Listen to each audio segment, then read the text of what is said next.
Her voice didn't crack when she ended me. That's what clung to me. Not the words. Not her sister's smug tilt of the head. Not even the limp "it's just business, babe." What haunted me was the stillness in her tone. I built that company from a leaking garage beside her father. 16-hour days, forgotten anniversaries, burnt-out laptops and sleepless nights. But in that gleaming boardroom, I wasn't a partner. I was a problem. "Men like you slow us down," her sister said. The same sister who once sobbed in my office because she couldn't handle quarterly reports. I straightened my blazer, stood up, and walked out with their laughter trailing behind me, like a scent I couldn't wash off. I didn't yell, didn't beg, didn't flinch. They thought they won. They thought I was the fool, the silent co-founder who never demanded attention. They forgot the details. Who renegotiated the overseas deal that saved payroll? Who mortgaged his house to meet investor demands during the second downturn? Who crafted the bylaws they couldn't be bothered to read? Her betrayal didn't come with a bang. It came clothed in elegance, smooth, sterile, polite. She used words like evolution, leadership, restructure. She made it sound like justice, but it wasn't empowerment. It was ambition soaked in vanity. And I knew. I'd known for months. The after-hours meetings, the late returns from her sister's condo, the glances at bar dinners. I said nothing, because silence, when wielded correctly, is sharper than accusation. I documented. I tracked.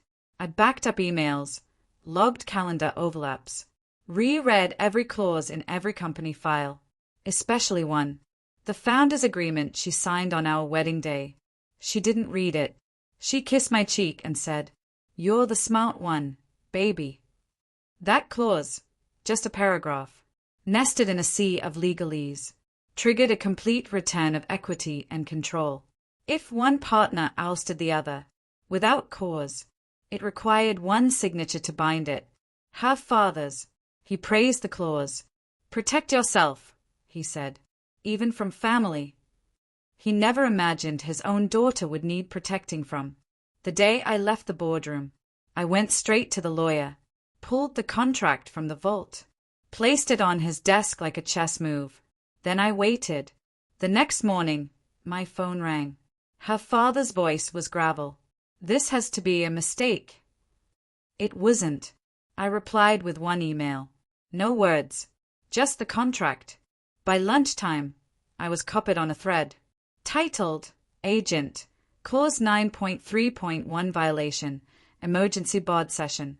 That clause, unjust removal of founding partner equals automatic revocation of shares, reinstatement of authority. They signed it. Page 47, bottom corner. They never made it past the intro. That boardroom didn't smell like perfume the next time. It smelled like panic. Her sister was hollow-eyed. My wife looked like she'd aged overnight. I sat at the head of the table again. Didn't raise my voice. Didn't gloat. Just slid the original contract forward. No anger. Just paper. Her lips moved, but no sound came.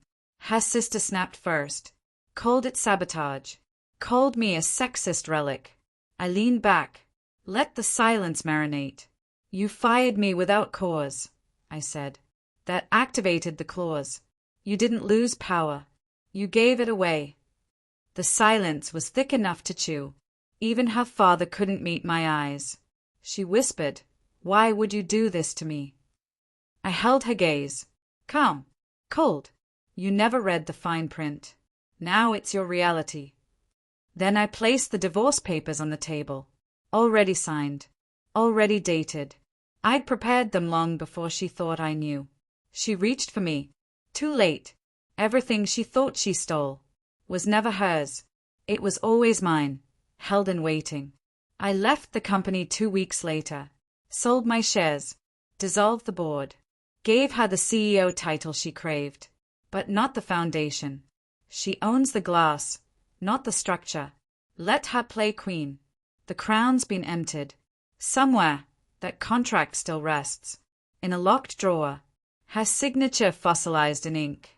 Proof that pride without caution is suicide. She thought she checkmated me. Too bad she married the one who carved the board.